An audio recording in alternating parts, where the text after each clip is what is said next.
को नहीं निकालने की अनुमति थी, उनका भी रिजल्ट सामने आ गया। अब ऐसे में अभ्यर्थियों का क्या रिएक्शन है और इस पर क्या कार्रवाई की जाएगी आगे? देखिए शुभी, इसमें कोई शक नहीं है कि बीपीएससी ने काफी स्वच्छ तरीके से इम्तिहान लिया था, लेकिन रिजल्ट में इस तरह की गड़बड़ी होगी किसी ने उम्मीद नहीं की थी। और ये गड़बड़ी नहीं है, अब ये घोटाला की श्रेणी में आ रहा है, क्योंकि हमारे पास जो एविडेंस आ रहा है वो कहीं ना कहीं चौंकाने वाला है। सबसे पहले तो 1 to 5 बीएड का रिजल्ट दे दिया गया। रिजल्ट अगर दिया है तो डॉक्यूमेंट्स वेरिफिकेशन के दौरान वो जो अभ्यर्थी है वो पकड़ में नहीं आए। और दूसरा मामला भी पश्चिमी चंपारण से ही जुड़ा हुआ है, जहां उत्तर प्रदेश के चितरंजन कुमार जो 9वीं और 10वीं के सामाजिक विज्ञान में रिजल्ट पाए हैं, यानी वो रिजल्ट लाने में एक तरह से कामयाब हो गए, क्योंकि उन्हें अधिकार नहीं था। 2011 और 2019 में जो एसटीईटी पास है वही जो है 9वीं और 10वीं के लिए इस बार शिक्षक बहाली में फॉर्म भर सकता था। ये रूल था, क्योंकि बिहार में उस वक्त डोमिसाइल नीति लागू थी, और जब डोमिसाइल नीति लागू थी तो दूसरे प्रदेश के बच्चे इसमें कैसे फॉर्म भरे।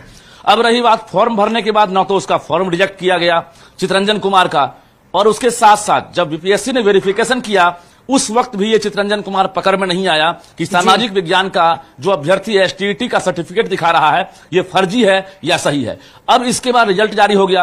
रिजल्ट के बाद पश्चिमी चंपारण में इसने डीवी भी करा लिया, डॉक्यूमेंट्स वेरिफिकेशन भी हो गया, और यहां पर भी सफलता हासिल कर ली इसने। और इसके बाद इसे बतौर ट्रेनिंग के लिए लेटर भी दे दिया गया। इससे बड़ी हैरानी क्या होगी कि जब अयोग्य अभ्यर्थी, फर्जी अभ्यर्थी जब सफलता हासिल कर रहे हैं और पूरा विभाग, शिक्षा विभाग, बीपीएससी मौन है, तो निश्चित रूप से सवाल है, और सवाल कई है। गणित में अगर बात करेंगे, एक साथ सीरियल नंबर से जो है 40 से 45 अभ्यर्थी सफलता हासिल किए हैं, वो भी हम खुलासा करेंगे। इसके साथ साथ सामाजिक विज्ञान में हमने गड़बड़ी का खुलासा किया है। कंप्यूटर साइंस में बिना स्टेट पास और बिना बीटेक डिग्री, बीसीए डिग्री वाले को सफलता मिल गई, ये भी सवाल है। तो कई सवाल हैं, और हम इस सवाल का जवाब बीपीएससी के चेयरमैन से उम्मीद कर रहे हैं, शिक्षा विभाग के एसीएस के पाठक से उम्मीद कर रहे हैं। और जो तथ्य सामने आ रहा है, इस तथ्य वाकई रजनीश, जो शिक्षक अभ्यर्थी हैं उनका भविष्य अवधर में ही नजर आ रहा है, क्योंकि उनको जो उम्मीद थी बीपीएससी से, शिक्षा विभाग से, वो उम्मीद पूरी नहीं हुई। लेकिन रजनीश, क्या हम ये समझे कि क्या इसके पीछे भी, जैसे एग्जाम लिया जाता है उस दौरान एक गिरोह सक्रिय हो जाता है जो चीटिंग करवा सके, और इस तरह के गिरोह होते हैं, लेकिन क्या इस गड़बड़ी के पीछे भी कोई गिरोह सक्रिय हो सकता है?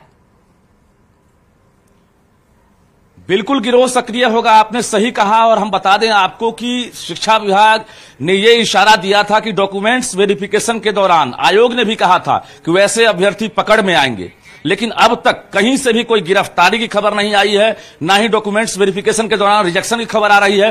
तो सवाल तो उठेगा ही, क्योंकि बिहार में मेरिट घोटाला जो है साफ तौर से दिख रहा है, और जो बिहार के जो योग्य अभ्यर्थी हैं, जो मेरिट में एक तरह से जगह बना पाते, उनकी जगह पर जो है एक तरह से हकमारी की गई है। उत्तर प्रदेश या बाकी प्रदेश के जो लड़के हैं जो हाई स्कूल और प्लस 2 के लिए योग्य नहीं थे, उनका सिलेक्शन हो गया है। अगर ये टीचर बनते हैं तो निश्चित रूप से सवाल उठेगा, और शिक्षा विभाग इस सवाल का जवाब शायद ना दे तो और भी शक पैदा होगा। जी बहुत बहुत शुक्रिया रजनीश, हमारे साथ जुड़ने के लिए, तमाम बातचीत के लिए। और बड़ा सवाल तो ये है कि शिक्षक बहाली में अब गड़बड़ी पर जवाब कब तक मिलेगा, कब तक इस तरह की गड़बड़ियां होती रहेगी, और जो योग्य शिक्षक अभ्यर्थी हैं उनके भविष्य का आखिर आगे क्या कुछ होगा।